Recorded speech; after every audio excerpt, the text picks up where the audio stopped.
Assalamualaikum warahmatullahi wabarakatuh. Perkenalkan, nama saya Fauzia Khairunisa, NIM 190810301113. Saya membuat video ini untuk memenuhi tugas pengganti UAS mata kuliah akuntansi biaya.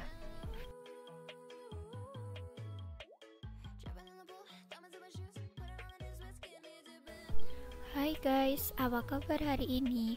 Semoga tetap diberi kesehatan dan terhindar dari virus corona. Jangan lupa stay at home ya. Apa sih COVID-19 itu? COVID-19 adalah suatu kelompok virus yang dapat menyebabkan penyakit pada hewan atau manusia. Beberapa jenis coronavirus diketahui menyebabkan infeksi saluran nafas pada manusia, mulai dari batuk, pilek, hingga yang lebih serius seperti Middle East Respiratory Syndrome atau MERS dan Severe Acute Respiratory Syndrome atau SARS. Coronavirus jenis baru yang ditemukan menyebabkan penyakit COVID-19.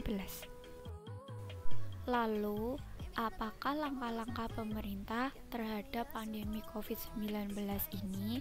Mari kita lihat. Yang pertama, ada jaminan layanan kesehatan.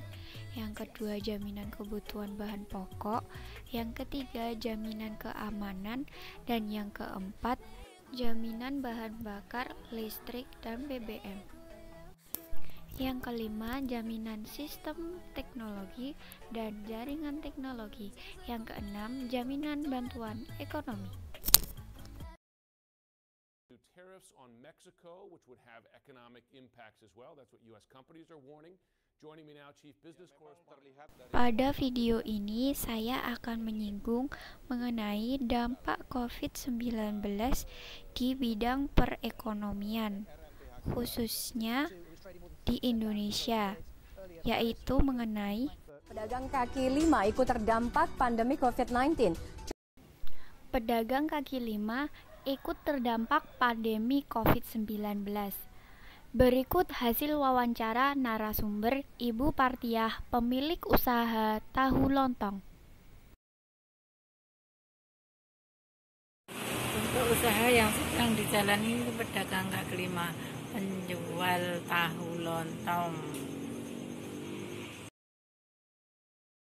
Setelah ada corona ini penjualannya menurun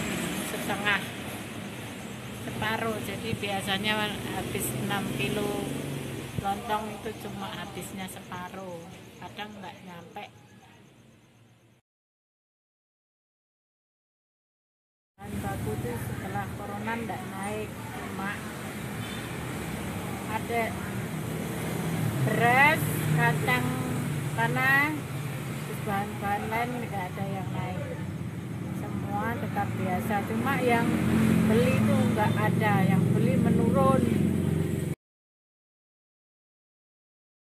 Menanggulangi ya, kalau belum habis nggak usah beli bahan baku lagi, kalau belum habis ya nggak beli, kalau sudah habis ya beli lagi. Jadi kalau biasanya 1 malam itu 6 kilo dijadikan 2 malam biar nggak rugi itu.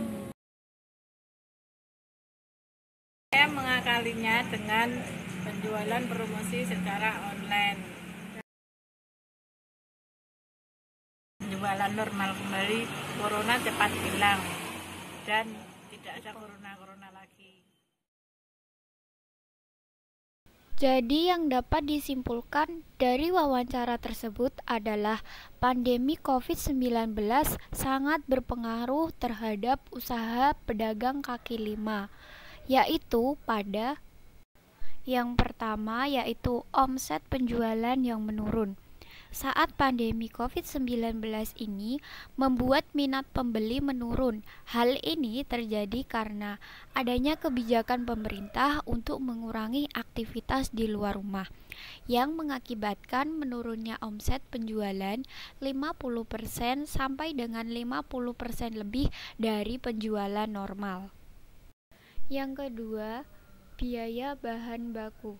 COVID-19 berpengaruh terhadap bahan baku yang dimana pada hari normal bahan baku dapat digunakan 100%, berubah menjadi 50% untuk proses produksi. Hal ini dikarenakan untuk menghemat dan menghindari pembuangan bahan baku akibat berkurangnya jumlah pembeli. Menurut penjual, hal ini cukup efektif untuk mengatur biaya produksi. Yang ketiga, sistem penjualan produk. Pada hari biasa, penjual melakukan transaksi atau penjualan secara langsung. Namun, dengan adanya COVID-19 ini membuat Ibu Partiyah mencari cara lain untuk melakukan penjualan agar penjualannya tetap berjalan, yaitu dengan mengadakan sistem penjualan online. Hal ini cukup membantu mengurangi kerugian yang lebih besar akibat COVID-19. Penjualan sistem online ini bisa berupa DO dan COD. Okay, I'm bored in the house and I'm in the house bored in the house. Sekian video dari saya. Mohon maaf apabila ada kata-kata yang kurang berkenan. Wabillahi taufik wal hidayah. Wassalamualaikum warahmatullahi wabarakatuh.